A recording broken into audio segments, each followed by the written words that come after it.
Maligayang pagdating sa podcast ng Self-Help Plus.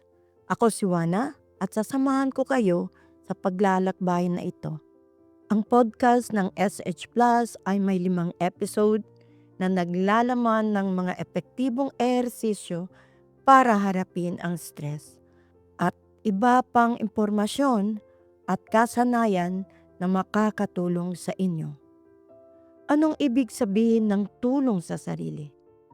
Kung sasagutin ninyo ang mga tanong na ibibigay ko, gagawin ang mga ehersisyo at susubukan mismo ang mga ideyang tatalakayin natin sa 5 episode. Makakatulong ito sa inyo na harapin ang stress na pinagdadaanan ninyo. Inirerekomenda kong ihinto ninyo ang recording anumang oras para gawin ang mga ehersisyo o isulat ang mga ideyang pumapasok sa inyong isipan. Kung sakaling may mararamdaman kayong hindi komportableng damdamin, normal lang iyon dahil tatalakayin natin ang mga mental na pagsubok na nararanasan ng marami sa atin. Kung mangyari ito, makakatulong sa inyo ang paggamit ng ilang mga kasanayang kasama sa 5 episode ng podcast. Ang podcast na ito ay hindi kapalit ng profesional na payo kung kailangan ninyo. Kung natapos na ninyo ang 5 episode at patuloy pa rin kayong nakakaramdam ng matitinding kaisipan at damdamin na nakakaapekto sa inyong pang-araw-araw na buhay at hindi ninyo alam kung paano ito harapin, hinihikayat namin kayo na tumawag sa National Lifeline sa numerong 1564 para sa pagtugon, suporta sa mental na kalusugan at pag-iwas sa pagpakakamatay. Ang serbisyong ito ay magagamit lamang sa Arabic at English. Ang podcast na ito ay isang serye na binuo ng 5 episode at hindi ako mag-iisa rito. Makakasama ko si Mariam. Kumusta ang lahat? Ako si Mariam at masayang-masaya ako na makasama kayo sa mga self-help session na ito para harapin ang stress. Ang layunin ng kursong ito ay bigyan kayo ng praktikal na impormasyon at kasanayan para matulungan kayong mas mahusay na harapin ang stress at iba pang mga hamon sa buhay. Normal lang na hindi kayo maniwala na may magagawa kayo tungkol sa stress, lalo na kung dumaan na kayo sa masakit na karanasan sa buhay. Kung mahirap para sa inyo na maniwala na may makakatulong ngayon, iniimbitahan namin kayo na subukan pa rin ang kursong ito. Sa paglipas ng panahon, baka matuklasan ninyo na ang kursong ito ay may ilang impormasyon at kasanayan na makatulong sa inyo. Bagamat iminumungkahi ko na maglaan kayo ng oras para makinig sa 5 episode at gawin ang mga ehersisyo, pwede ninyo itong hatiin para masulit ang lahat ng impormasyon at pag-iensayo. Bago natin alamin kung ano ang naghihintay sa atin sa unang episode, may mga tanong ako para sa inyo. Ano ang nag-udyok sa inyo na makinig sa podcast na ito? O ano ang unang bagay na naisip o naramdaman ninyo nang banggitin ko ang salitang stress? Mahalagang ihinto ninyo ang recording at itala ang mga ideyang ito. Ano ang tatalakayin natin sa ating unang episode? Sa sesyon na ito, tatalakayin natin ang stress at alamin kung paano ito karaniwang nakakaapekto sa mga tao. Matuto din tayo ng ilang kasanayan para harapin ang masakit na kaisipan at damdamin na lumalabas kapag na-stress na tayo. Tandaan, hindi kayo obligado na lumahok ngayon kahit may nag-alok pa sa inyo nito. Pinili ninyo na magtrabaho para sa inyong mga personal na halaga, tulad ng pag-aalaga sa sarili o pag-aalaga sa iba o pareho. Sa kursong ito, kapag sinabi nating personal na halaga, ang ibig sabihin nito ay kumilos sa paraan ng taong gusto nating maging, Halimbawa, gaano kaimportante sa inyo ang pagiging kapaki-pakinabang, ang pagiging responsable, ang pagiging masipag? Gusto niyo bang mahalin ang mga taong nagmamahal sa inyo? Ang mga personal na halaga ay nagkakaroon ng mahalagang papel sa kursong ito. Huwag kayong mag-alala kung nalilito kayo ngayon sa ibig naming sabihin. Tatalakayin natin ang mga personal na halaga ng mga detalyado sa mga susunod na sesyon. Pagkatapos nito, palalakasin natin ang inyong kakayahan na mamuhay ayon dito.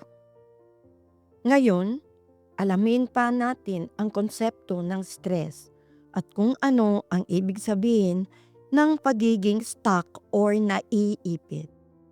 Ang stress ay isang normal na tugon sa anumang sitwasyong mahirap para sa atin. Minsan, ang stress ay nauugnay sa mga pangunahing banta mula sa mundo sa ating paligid. Halimbawa, kapag hindi natin kayang buhayin ang ating pamilya, kapag namumuhay tayo kasama ang isang masamang tao, kapag namumuhay tayo sa isang komunidad na walang serbisyong pangkalusugan o paaralan, o kung kailangan natin lisanin ang ating mga tahanan, sa kabila nito, minsan ang stress ay nauugnay sa mas maliliit na problema, tulad ng takot sa kinabukasan o sa ating mga problema sa pamilya at mga kaibigan. Sa katotohanan, kaunting stress ay hindi problema para sa maraming tao. At normal lang na maranasan ng lahat ang stress paminsan-minsan. Dahil ang kaunting stress ay makakatulong sa atin na manatiling may motibasyon at nakatuon sa pagkamit ng ating mga layunin. Gayunpaman, ang labis o patuloy na stress ay karaniwang may malaking epekto sa katawan. Halimbawa, maraming tao ang nakakaramdam ng hindi komportabling pakiramdam sa kanilang katawan. Paninikip ng dibdib, paninikip ng tiyan, problema sa bituka, kawalan ng gana, pananakit ng ulo at leeg, pananakit ng ibabang likod, o anumang iba pang malalang pananakit. Kapag na-stress tayo, lumalabas ang mga masakit na kaisipan at damdamin. Kasama rito ang lahat ng uri ng masakit na damdamin tulad ng takot, galit, kalungkutan at pagkakasala o masakit na kaisipan tungkol sa nakaraan o takot sa kinabukasan o pagsisisi sa ating sarili at sa iba. At sa kasamaang palad, pwedeng magsimula ang mga problema kapag nananatili tayong nakakabit sa mga kaisipan at damdaming ito. Para sa inyo, ano ang ibig sabihin ng salitang stuck or naipit? Para maunawaan ang salitang stuck. Para maunawaan ang salitang stuck, naipit, gusto kong isipin ninyo ang sarili ninyo kapag nalilito kayo sa mga kaisipan at damdamin. Para kayong isdang naipit sa kawil. Sa parehong paraan, madali tayong maipit sa ating mga masakit na kaisipan at damdamin o sa ating hindi komportableng pakiramdam sa katawan. Dahil kapag lumabas ang mga kaisipang ito, madali tayong maipit at malihis sa mga bagay na mahalaga sa atin. Halimbawa, hindi ba kayo kailanman naging sobrang abala sa pag-alala sa mga masakit na kaganapan sa nakaraan? O mga takot sa inyong kinabukasan? Hanggang sa hindi inyo na pinapansin ang inyong kasalukuyang buhay? O baka hindi kayo lubusang mulat sa mga nangyari sa paligid ninyo? Dahil hindi kayo lubusang nakikilahok o nakikipag-ugnayan sa mga kaibigan, pamilya, o sa mga taong nasa paligid ninyo, o hindi kayo lubusang nakatuon sa mga bagay na ginagawa ninyo. Lahat ng nabanggit natin ay mga karaniwang halimbawa ng inyong pagkakabit sa mga ikaisipan at damdamin. Ngayon, sisimulan nating matutunan kung paano kumalas sa mga masakit na kaisipan at damdamin. Natural lang na hindi tayo nakakabit sa mga alaala o kaisipan tungkol sa kinabukasan. At madalas kapag na-stress tayo, lumalabas ang mga kaisipan na may matinding paghuhusga sa iba at sa ating sarili. Lalo na ang mga kaisipan na nagpaparamdam sa atin na tayo ay mahina, tanga, sira o hindi sapat na positibo. At muli, madali tayong naipit sa mga kaisipang ito. At kung mangyari iyon, madali nating malimutan ang magiging mabait at maalaga sa ating sarili. Ang totoo, sinasabi ng ilang kaisipan na masama tayo. Kaya hindi tayo karapat-dapat na tratuhin ng may kabaitan. Kapag naipit tayo sa masakit na kaisipan at damdamin, nagbabago ang ating pag-uugali. At madalas nagsisimula tayong magsalita at gumawa ng mga bagay na nagpapalala sa ating buhay. Halimbawa, madalas tayong nakikipag-away o nakikipagtalo o lalayo sa mga taong mahal natin. Kapag kumilos tayo sa mga ganitong paraan, lumalayo tayo sa uri ng taong gusto nating maging. Maglaan ng ilang sandali para isipin ang isang bagay na karaniwan ninyong ginagawa kapag na-stress kayo. Ang ginagawa ba ninyo ay naglalayo sa inyo mula sa taong gusto nyong maging? Hihinto muna ako sa pagsasalita para hayaan kayong magnilay-nilay ng tahimik. Ngayon, na napag-isipan na ninyo ang tanong, gusto kong maghanda kayo dahil gagawa tayo ng isang ehersisyo.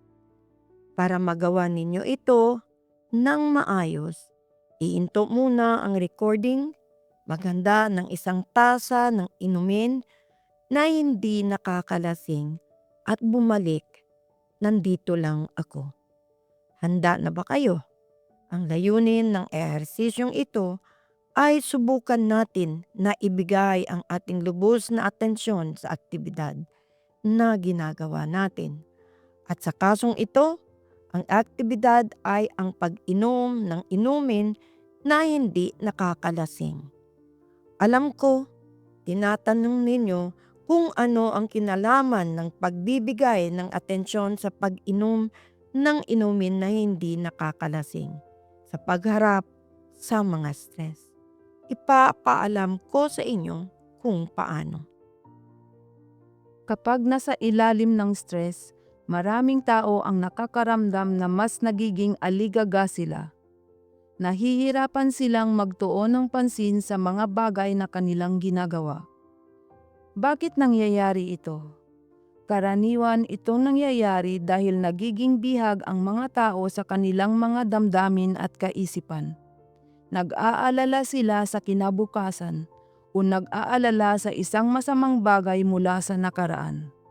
O sinisisi ang kanilang sarili at ang iba. O sinusubukang mag-isip ng mga paraan para malutas ang kanilang problema. Kapag gumawa kayo ng isang bagay na may pagkaaligaga, hindi ninyo ito magagawa ng maayos at hindi kayo masisiyahan dito. Maging sa pagkain, sa paglaro, kasama ang mga bata, o sa pakikipag-usap sa mga kaibigan. May isang bagay na tumutulong sa mga tao na harapin ang stress ng mas mahusay. Ito ay ang matutunan kung paano maging mas hindi abala o aligaga dahil sa iyong mga kaisipan at damdamin. At kung paano maibalik ang pansin upang maging mas makatuon at kasali sa ginagawa. Kapag lubusan kayong kasali at nagbibigay ng atensyon sa anumang aktibidad, mas magagawa ninyo ito ng maayos at masisiyahan kayo dito. Kahit ang mga gawaing ginagawa ninyo ay nakakabagot, nakakainis o nakakadismaya. Gagawin natin ang hamon na ito. Hihilingin namin sa inyo na obserbahan ang isang tiyak na bagay at titingnan ang mga detalye nito sa loob ng ilang minuto para mapabuti ang iyong kasanayan sa pagtutok ng pansin at paggalugad. Dapat ninyong bigyan pansin ang lahat ng ginagawa ninyo habang inoobserbahan ang bagay. Bago tayo nagsimula, may isang mahalagang punto na dapat natin bigyang pansin. Kapag ginagawa ninyo ang pagsasanay na ito, lalabas ang iba't ibang uri ng kaisipan at damdamin. at ilayo kayo sa pagsasanay na sinusubukan ninyong pagtuunan ng pansin. Halimbawa, maaring pumasok sa isip ninyo ang mga kaisipan tulad ng, sayang lang ang oras ng pagsasanay na ito. Hindi ko magagawa ang pagsasanay na ito. Bakit natin gagawin ang mga bagay na ito? Pansinin kung ano ang mga kaisipan o damdamin na lumalabas sa inyo. Pagkatapos, ibalik ang iyong pansin sa bagay na nasa harapan ninyo. Hawakan ang bagay sa iyong kamay at ilagay ito sa isang komportabling distansya mula sa iyong mga mata. Mula sa pananaw na ito, tingnan muna ang hugis ng bagay. Magsimula sa ibabang bahagi ng bagay at sundan ang mga gilid nito gamit ang inyong mga mata. Sundan ang gilid ng bagay na parang iginuguhit ninyo ito gamit ang iyong mga mata at pansinin ang hugis nito.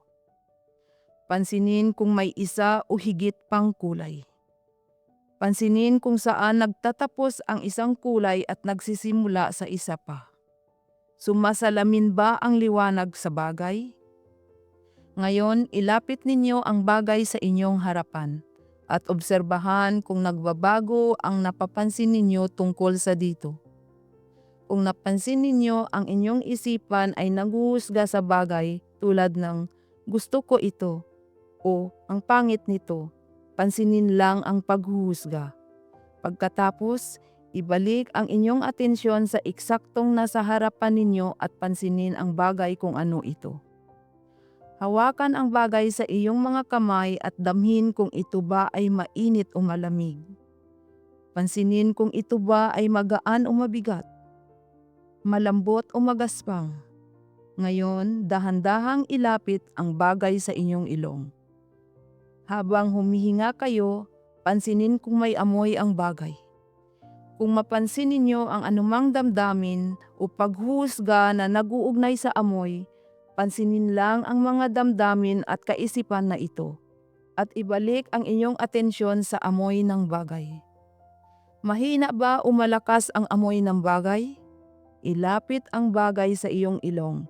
Ilayo ito at ilapit muli. Pansinin ang punto kung saan maaari ninyong matuklasan ang anumang uri ng amoy. Gaano man ito kahina. Ngayon, ilapit ang bagay sa iyong tainga. Ipagpag ang iyong mga daliri o kamay sa buong bagay at pansinin ang mga tunog na nilikha nito. Pansinin kung ang mga tunog na ito ay mahina ba o malakas. Ngayon, dahan-dahang ilayo ang mga bagay sa inyong mga tainga at ilagay ito sa inyong kandungan o sa isang ibabaw sa tabi ninyo o sa harapan ninyo. At ngayon, narating na natin ang dulo ng ehersisyo. Ngayon, tumingin sa paligid. Ano ang 5 bagay na nakikita ninyo? Makinig ng mabuti. Ano ang 3 o 4 na bagay na naririnig ninyo? Pansinin kung nasaan kayo at kung ano ang ginagawa ninyo. Buksan ang inyong mga kamay at dahang-dahang ipagpag ang iyong mga daliri sa ibabaw ng inyong kinauupuan. Pansinin kung ano ang pakiramdam ng ibabaw na iyon sa ilalim ng inyong mga daliri. Ano ang natuklasan ninyo mula sa ehersisyong ito? Pwede ninyong ihinto ang recording para pag-isipan ang ehersisyong ginawa natin at itala ang inyong mga obserbasyon. Paano nagkaiba ang ehersisyong ito sa paraan ng paggawa ninyo nito dati? May napansin ba kayong hindi karaniwan ninyong napapansin? Maraming tao pagkatapos ng ehersisyong ito ang nakatuklas na ang maraming bagay ang nangyayari habang umiinom tayo ng inumin na hindi nakakalasing. At hindi natin ito binibigyan ng atensyon.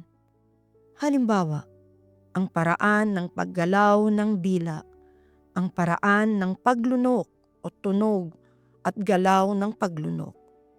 Sa panahon ng ehersisyong ito, sinasanay natin ang kasanayan ng pagpapakita ng atensyon na may pag-usisa. Pagbibigay ng lubos na atensyon sa isang partikular na bagay. Pwede kayong magbigay pansin ng may pag-usisa, halimbawa kapag kumakain kayo. Sa unang minuto ng pagkain, gamitin ang inyong 5 pandama para bigyan pansin ang bawat kagat at pansinin ang lahat ng iba't ibang kulay, hugis, amoy, lasa, at tekstura ng pagkain. At kung kumakain kayo gamit ang inyong mga kamay, pansinin kung ano ang pakiramdam ng pagkain sa inyong paghawak. Tandaan na ang pagpapakita ng atensyon na may pag-usisa ay nangangahulugan ng pagbibigay ng inyong lubos na atensyon sa mga bagay na nangyayari sa paligid ninyo nang hindi hinuhusgahan kung masama o mabuti ang mga ito. Paano kung ang bagay na ito ay hindi pag-inom ng inumin na hindi nakakalasing o pagkain? Halimbawa, paano kung may sinasabi ang mga kaibigan ninyo na mahalaga, pero nalilito kayo at nakakabit sa inyong mga kaisipan? Hindi ninyo mapapansin ang mga bagay o salita na sinasabi nila. Ngunit kung ibibigay ninyo ang inyong lubos na atensyon sa kanila, mas matutulungan ninyo sila. Pwede rin natin bigyan ng atensyon ang mga tao sa ibang paraan. Tanungin ang sarili, paano bubuti ang buhay ninyo kung bibigyan ninyo ng lubos na atensyon ang mga tao at aktibidad na mahalaga sa inyo? Tulad ng pagbibigay ninyo ng lubos ng atensyon sa pag-inom ng inumin na hindi nakakalasing sa ehersisyong ito. Sino ang 2 o 3 tao na maaari ninyong bigyan ng pansin ng may pag-usisa habang nagpapakita ng tapat na interes at pagiging bukas? Halimbawa, maaaring miyembro ito ng pamilya, inyong ama o ina, inyong asawa, inyong mga anak, o isang matalik na kaibigan. Ibig sabihin nito ay ang pagbigay ng lubos na atensyon sa sinasabi o ginagawa nila nang hindi inaakala na alam na ninyo kung ano ang sasabihin o gagawin nila. Isang maliit na paalala, kung may sino man sa inyo ang nakikinig at nakakaramdam na may mga bagay na hindi lubos ng malinaw sa panahong ito, normal lang iyon. Hinihikayat namin kayo na magpatuloy sa pakikinig sa mga susunod na bahagi dahil mas magiging malinaw ang larawan. At ito ay isang simpleng paalala sa layunin ng ehersisyong ginagawa natin. Madalas, mas pinahahalagahan ninyo ang isang bagay kapag binibigyan ninyo ito ng lubos na atensyon. Mababawasan ang inyong pakiramdam ng pagkabagot kapag itinutuon ninyo ang inyong atensyon at pagiging mapanuri sa boring na bagay na ginagawa ninyo. Ang pagbibigay pansin ng may pag-uusisa sa mundo sa ating paligid at sa aktibidad na ginagawa natin ay tumutulong sa atin na hindi sumuko sa ating mga kaisipan at damdamin. Ito naman ay tumutulong sa atin na kumilos ng epektibo sa mga sitwasyon at sa buhay batay sa ating mga halaga. Dahil dito, handa na ba kayong isasagawa ang kasanayang ito? Sa susunod na pagkakataon na makita ninyo ang inyong sarili na kontrolado ng inyong mga kaisipan at damdamin, sa halip na bigyan ng pansin ang mga taong kasama ninyo o ang mga bagay na ginagawa ninyo, subukang makilahok sa ginagawa ninyo tulad ng ginagawa ninyo ngayon sa ehersisyo ng pagbibigay pansin sa mga bagay at pansinin kung ano ang nangyayari. Siyempre, ang pagsasagawa ng kasanayang ito ay hindi laging nagpapagaan o nagpapapresko ng mga bagay. Ngunit, gayunpaman, Malamang na mapapansin ninyo na sa karamihan ng oras, kung magpo-focus kayo ng may pag-uusisa sa pang-araw-araw na gawain, mas kakaunti ang iyong pakiramdam ng pagkabagot. Tandaan, ang mga teknik na ito ay nangangailangan ng pagsasanay. Ang ginagawa natin sa mga sesyon na ito ay magiging kapaki-pakinabang. Ngunit ang talagang magkakaroon ng pagkakaiba ay ang pagsasanay ng mga bagong kasanayang ito sa pagitan ng mga sesyon. Ang magandang balita ay pwede kayong magsanay at makilahok sa ganitong paraan anumang oras, kahit saan, at sa anumang kaaktibidad. Tulad ng paglalaro kasama ng mga bata, pagtuturo sa kanila, paggawa ng gawaing bahay, pagkain at iba pa. Ipagpapatuloy natin ang podcast na SH Plus at gusto kong mag-focus kayo dahil tatalakayin natin ang tungkol sa emotional storms o mga emosyonal na bagyo. Tulad ng sinabi natin dati, kapag na-stress tayo, lumalabas ang mga masakit na damdamin at kaisipan. Ito ay isang normal na bahagi ng anumang uri ng stress. Ngunit, kapag sabay-sabay itong lumalabas, pwedeng masakop tayo nito at malito. Sa podcast na ito, tinatawag natin ito emotional storm. Ang emotional storm ay ang pakiramdam na sinasakop tayo ng ating mga masakit na damdamin at kaisipan. Ang mga emosyonal na bagyo na ito ay pwedeng puno ng kalungkutan at pagkawala, o puno ng galit, o puno ng takot at pagkabalisa. Ang ilang emosyonal na bagyo ay pwedeng napakalaki na naglalaman ito ng lahat ng mga bagay na ito. Minsan, nakakaramdam tayo ng mga emosyonal na bagyo sa ating katawan. Pwede nating mapansin na bumibilis ang pintig ng ating puso o natutuyo ang ating bibig o may masikip na pakiramdam sa ating tiyan o dibdib. At tulad ng isang malakas na bagyo sa kalikasan, kung maipit tayo dito, maaari tayong hampasin o kaladkarin saan man. Ang mga emosyonal na bagyo ay katulad ng isang malakas na bagyo sa kalikasan, at kapag naipit tayo dito at kinaladkad, madalas ay nagsisimula tayong gumawa ng mga bagay na ayaw talaga natin gawin. Halimbawa, ang ilang tao ay nagiging hindi epektibo kapag naipit sila sa mga emosyonal na bagyo. Maaari din silang magsimulang magbigay ng kanilang mga panghuhusga at pagpuna sa iba. Ngayon, maglaan ng kaunting oras para pag-isipan kung ano ang sinasabi o ginagawa ninyo kapag naipit kayo sa isang emosyonal na bagyo. Konklusyon: ang stress ay mahirap at kasama nito ang masakit na kaisipan at damdamin. Minsan, napakalakas ng mga ito na nagiging emosyonal na bagyo. At kapag naipit tayo sa mga bagyong ito, nagbabago ang ating pag-uugali. Kaya, ano ang magagawa natin kapag lumalabas ang emosyonal na bagyo? At paano tayo makakalaya mula dito?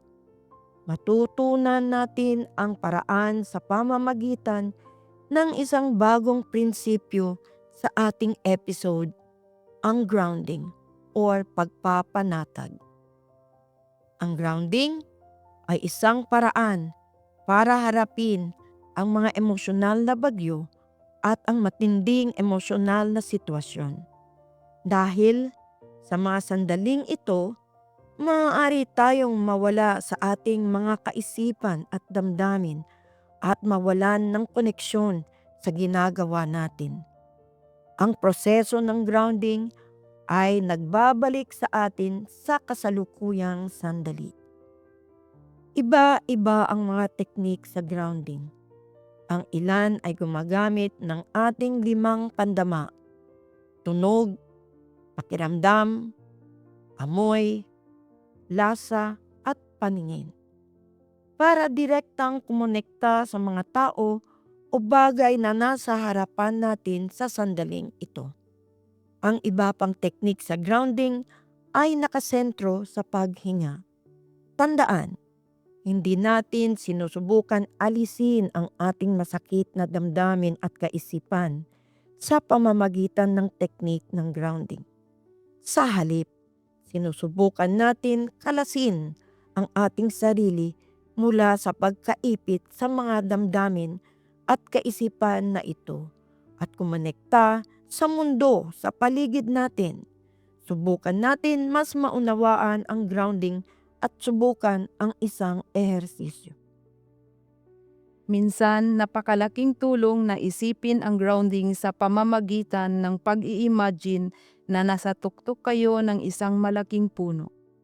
Nasa tuktok kayo ng isang mataas na sanga at biglang dumating ang isang malakas na bagyo. Kaya desperado kayong kumapit sa sanga para hindi kayo mahulog. Ngayon, ano ang dapat ninyong gawin? Kailangan ninyong bumaba sa lupa sa lalong madaling panahon. Ang pagbaba ninyo sa lupa ay hindi magpapatigil sa bagyo. Ngunit malinaw na ang lupa ay ang pinakamaligtas sa lugar. Ganito rin ang emosyonal na bagyo. Ang grounding ay hindi magpapatigil sa inyong masakit na kaisipan at emosyon. Ngunit nangangahulugan ito na mas kaunti ang epekto nito sa inyo. Ang pagbaba ninyo sa lupa ay nangangahulugan na hindi kayo nakulong sa bagyo at mas kaunti ang kapangyarihan nito sa inyo.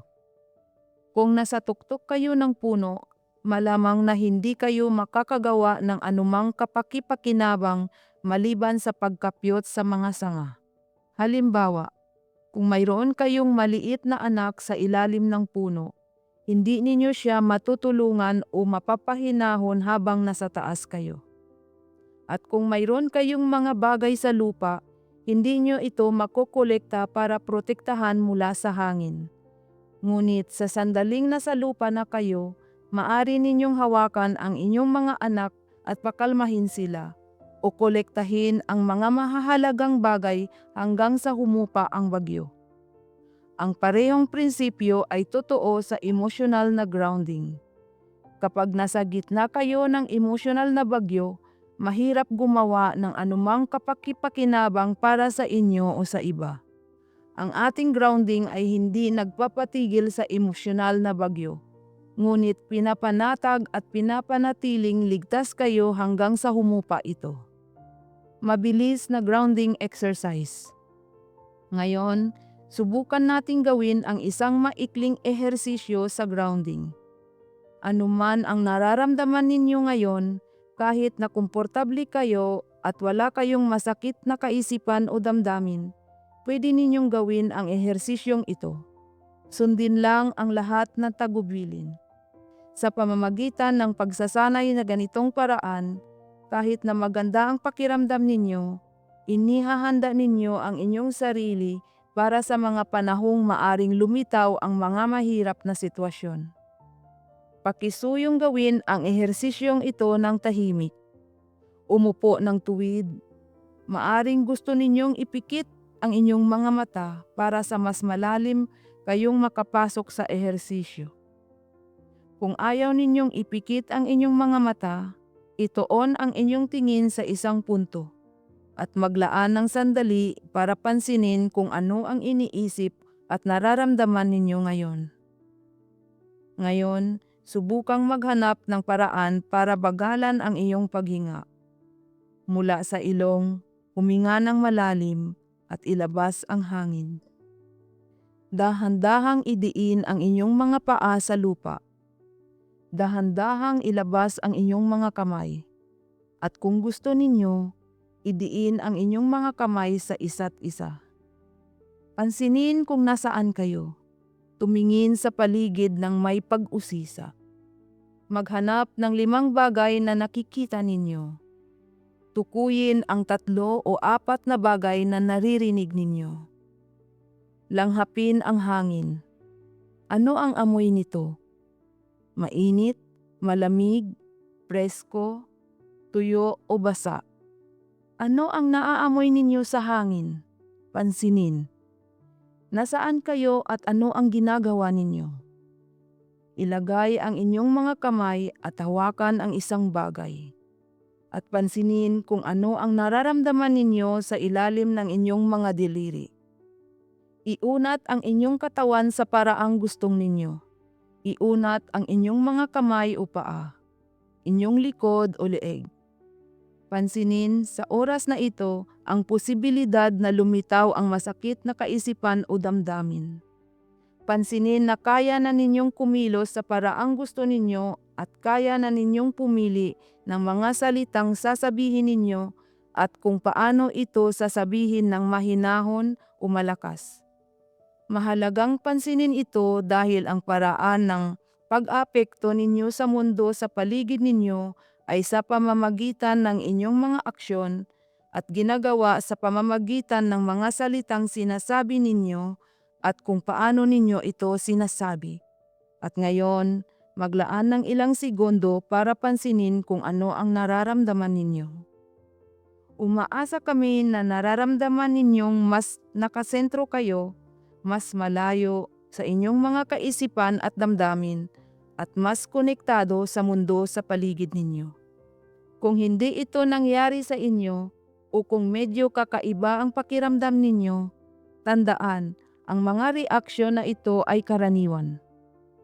At karaniwan sa pagsasanay, nagsisimula kayong mararamdaman ang mas natural na ehersisyong ito. At ang resulta ay maging mas epektibo. Ngayon, gagawin natin ang ehersisyo muli. Ngunit sa pagkakataong ito, may mas kaunting tagubilin. Ang layunin ay magawa ang ehersisyo ng mabilis. Ibig sabihin, ang mabilis na pagbaba mula sa puno patungo sa lupa kapag lumitaw ang isang bagyo ng mga emosyon. At ngayon, muli, iniimbitahan ko kayo na umupo ng tuwid at ipikit ang inyong mga mata o ituon ang inyong tingin sa isang punto. Tulad ng gusto ninyo, ang maglaan ng ilang segundo para pansinin kung ano ang iniisip at nararamdaman ninyo ngayon. At ngayon, dahan-dahan, huminga, mag-unat at idiin ang inyong mga paa sa lupa. Pansinin ang mundo sa paligid ninyo. Kung ano ang nakikita, naririnig, nararamdaman at naaamoy ninyo. Iunat ang inyong katawan. Pansinin na kaya ninyong pumili kung paano ito igagalaw. Kaya may kakayahan kayong gumawa ng isang bagay. Nararamdaman ba ninyo na mas nakapanatag kayo at mas malayo sa inyong mga kaisipan at damdamin at mas konektado sa mundo sa paligid ninyo?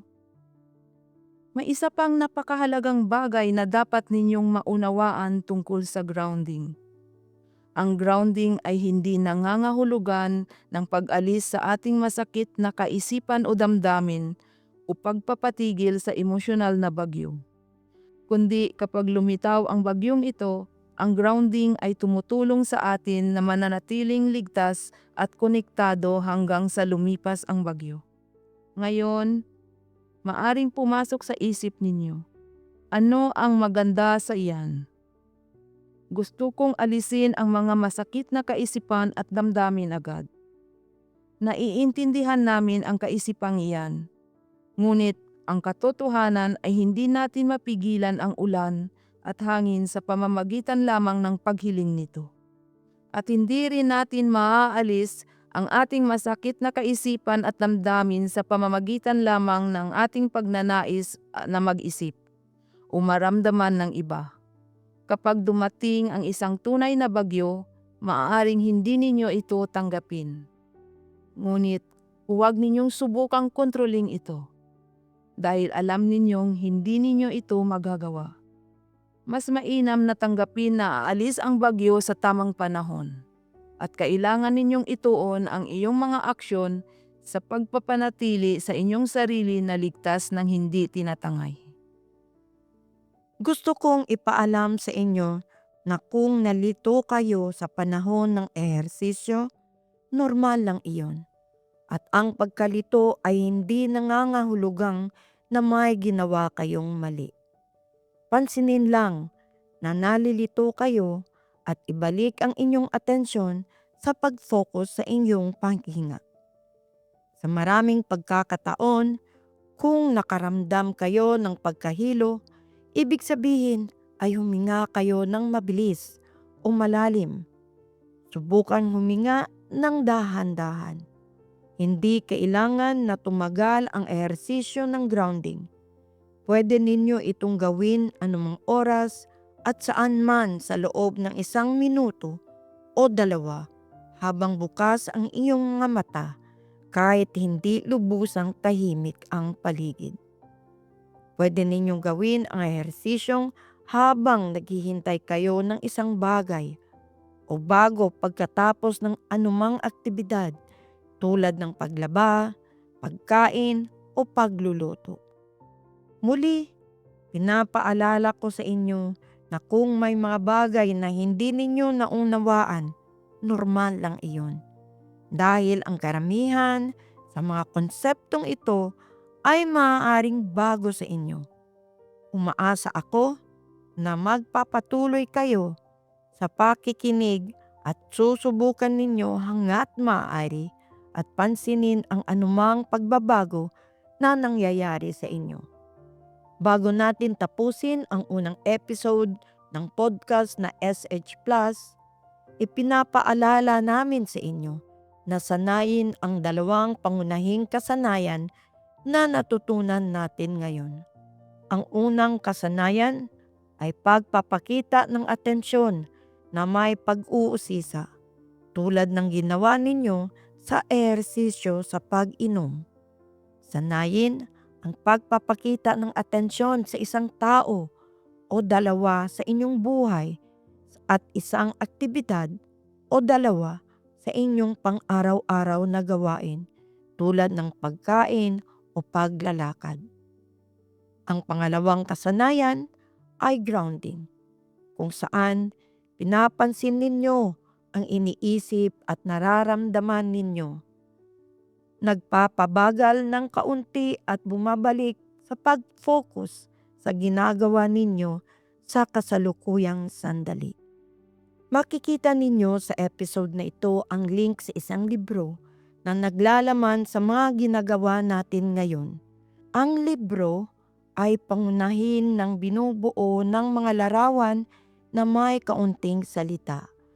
Kung titingnan ninyo ang libro, malaking tulong ito kahit na hindi kayo marunong magbasa dahil nakakatulong ito sa inyo na maalala ang mga natutunan natin sa sesyon na ito.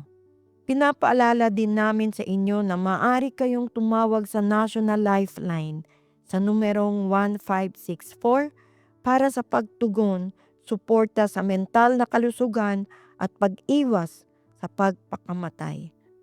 Ang serbisyong ito ay magagamit lamang sa Arabic at Ingles. Maaari rin ninyong ulitin ang episode na ito ng podcast kung kailangan ninyo para maging bihasa sa lahat ng mga ehersisyo. Kapag handa na kayo, sumama na kayo sa akin sa 2nd episode.